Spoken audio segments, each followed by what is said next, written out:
సభానాయకులు గౌరవనీయులు మధుసూదనాచారి గారు ఇప్పుడు చెప్పినట్టుగా విషయాలను కూడా వారు వివరంగా చెప్పారు. రాష్ట్రం అంతా కూడా చర్చ జరుగుతున్నది. 23వ తారీఖు నాడు సాయంత్రం నన్ను ఒక అతిథిగా జూమ్లో డిబేట్లో పాల్గొన్నామని వారి విజ్ఞప్తి మేరకే ఏబిఎన్ విజ్ఞప్తి మేరకే నేను హాజరు కావడం జరిగింది. ఆ సందర్భంగా జరుగుతున్న చర్చ ఏదైతుందో అది చాలా ఉద్వేగభరితమైన వాతావరణంలో జరుగుతున్న చర్చ. ఆ రోజంతా కూడా కేటీఆర్ గారిది విచారణ జరిగింది. ఆ విచారణ జరుగుతున్న రోజంతా కూడా వివిధ ఛానల్లో ఆ విచారణలో లేని అనేకమైనటువంటి అంశాలని ప్రసారం చేయడం జరిగింది. అనేకమైనటువంటి అబద్దాలు అక్కడ జరగనివి వాస్తవాలుగా చిత్రీకరిస్తూ ప్రసారాలు చేశారు. మేము కాస్త మానసికంగా ఒత్తిడి గురైనాం. ఏంటి పరిస్థితి నిజంగా జరిగిందా అని బయటకు వచ్చాక కేటీఆర్ గారు ప్రెస్ మీట్ పెట్టాక అప్పుడు తెలిసింది ఈ రోజంతా జరిగిన ప్రసారాలు అవాస్తవం అని, విష ప్రచారం అని తేలింది. అప్పుడు డిబేట్లో దీని మీదే చర్చ.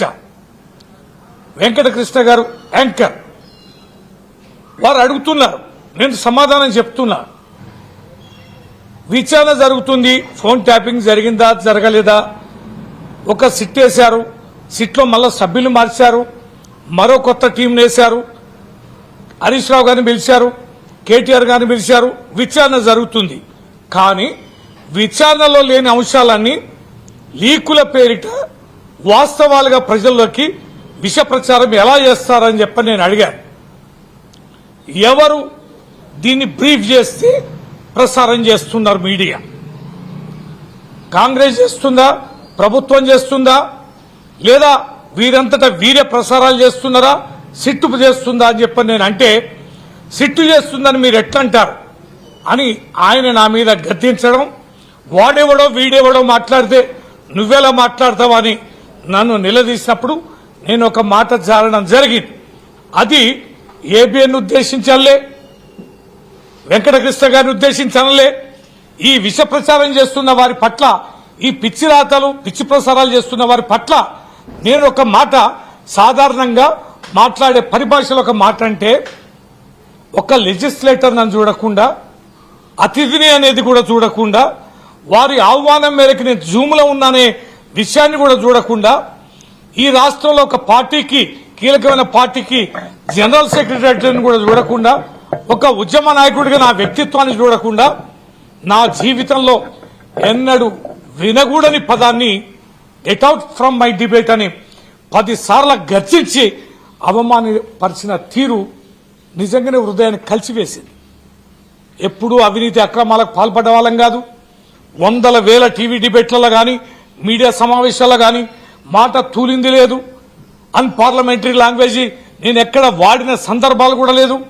కానీ నా పట్ల అంతటి అక్కసుగా ఆ భాషని వాడడం అనేది ఒక యాంకర్కి ఏం అవసరమని, ఒక యాంకరే ఆ రకంగా ఏ రకంగా స్పందిస్తారనేది, అట్లా ఆవేశానికి ఎందుకు గురి అవుతారని.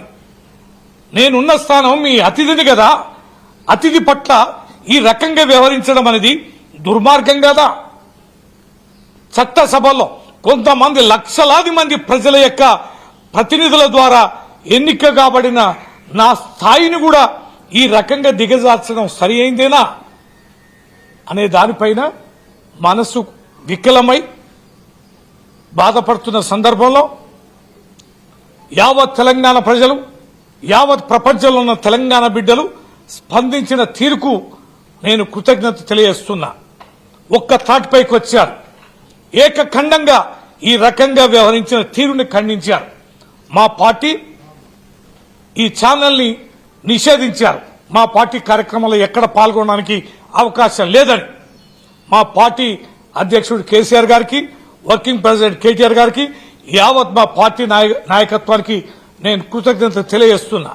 ఈరోజు ఒక చట్టసభలోని సభ్యుడికి జరిగిన అవమానాన్ని సరైంది కాదు, ఇది చట్టసభకి అగౌరవం, సభ్యులకి అగౌరవం అని మా సభ్యులు, మా మధుసూదనాచారి గారు, మా విప్ గారు దేశపతి గారు, మా డిప్యూటీ లీడర్స్ రమణ గారు, పోచంపల్లి శ్రీనివాసరెడ్డి గారు, శాసన మండలి సభ్యులు నవీన్ రెడ్డి గారు, ఇతర మా సభ్యులందరూ ఎట్టి పరిస్థితుల్లో ఇది సభానాయకుడికి తెలియజేయాలి, మా చైర్మన్ గారికి తెలియజేయాలి, కంప్లైంట్ ఇవ్వాలి, విచారణ జరిపించాలి.